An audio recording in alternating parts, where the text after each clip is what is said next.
السلام علیکم ډاکټر صاحب. وعلیکم سلام. ستړی مه شې ډاکټر صاحب. څنګه یې؟ جوړ یې؟ په خیر یې؟ برابر یې؟ طبیعت ښه دی؟ ستړی مه شې. څنګه سوی یې یاره؟ خدای سوی د کاره وتلی. کښېنه. خیر څنګه را چکر سواست؟ یاره ډاکټر صاحب ماښام زموږ په کلي کې واده ولو. قرار ده راته ولې راځه ځو لاله واده لاله ته به یې څه غوښې مشې وخورو. ما ورته ویلې یاره تی لکه ست یې نه دی راته کړی نو څنګه ورسو. بیا که دورې راته وویلې کارډ ماډ راکړه نو بیا موږ څه ورته وایو. هغه ده راته ویلې یاره فکر څه سلا غواړي ته درځه یاره دا ډېر ټینګ کېږي ډېر زلخوږه یم غوښه مې سره نه ده خوړلې. وروره چې ورلو زیاتو نو ورته کش کش کش یاره زه خو لا برابر یم. ډاکټر صاحب د ده خېټه ډېره خرابه ده ډېره خرابه ده. ډاکټر صاحب ته دوی وګوره چې دا اوس څه چمبه کېږي. هی فکر لټانو ولې داسې کوئ د خدای تعالی ظالمه. واده که د بل ولئ دا نس خو به مې خپل ولئ. ظالمه هغه غریبانان وره د 100 کسانو یا د 200 کسانو مړۍ وکړې دلته نو ای فکر لټان ورلی ورور زلخوږې وروره چې ورته کښېني زیاته نه یو پاس دی نه دوه دي که روش په مخ ورځي که پیسو په مخ ورځي دوی اسماځي ورچوي. ولې داسې کوئ؟ نستی ښه کنټینر خو نه ده یاره. ته به ټول ژوند مې غوښه په سترګو نه دي لیدلې. ولې داسې کوئ؟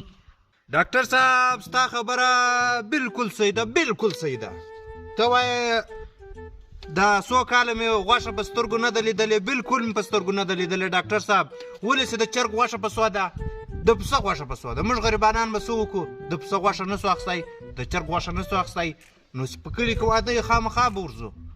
قرار ست یې نه و کړی موږ ورلو نو زیاته مې ورته څه کله ورته څه مې کله قرار د غرمې بندوبست مې کې وکړ جیب ته مې م واچوله. نو اوس د دغه پر نس درد دی ډاکټر صاحب ته دا وګوره چې اوس څه به کېږي په دا باندې.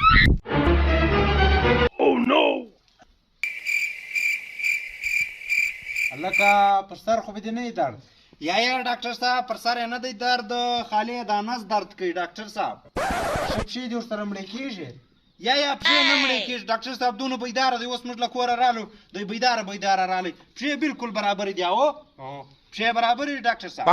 یاره بیا به دغه وکړو د نس دپاره به پلیجل ډریپ ور ولګو. یاره ډاکټر صاحب موږ ډېر ناوخته کېږي پلیجل دا دونه غټ ډریپ چې ختمېږي خو ماښام دی. ډاکټر صاحب د بنجي والا کلسي پرې ورکړه هغه له ده سره ډېرې ښه لګېږي. دغه به بیا دا هلک خراب دی دغه به یوه ستن به ور ولګو. یاره ډاکټر صاحب له ستنې څخه خو دوی ډېر بد بیریږي ستن مه ور لګوه. قرار پلیجل ګولۍ ورکړه ډاکټر صاحب هغه هم له ده سره ډېرې زبردسته لګېږي. دی چې پلیجل ګولۍ وخوري بیا دی پل برابري نو بیا ماته ولې راکړه دونه په خبره مې په پوهېږم تېږه ماته را روان یم. هوش داسې خلک دي دلته راسي ډاکټر صاحب د دغه پر دغه ځای درد دی چې شی ور ولیکې وایي دا شی مه ورکوه دا شی ورکړه. دوی تر ډاکټر هوښیاران دي. خدای پاکه بس ته په خپل کارو ښه پوهېږي.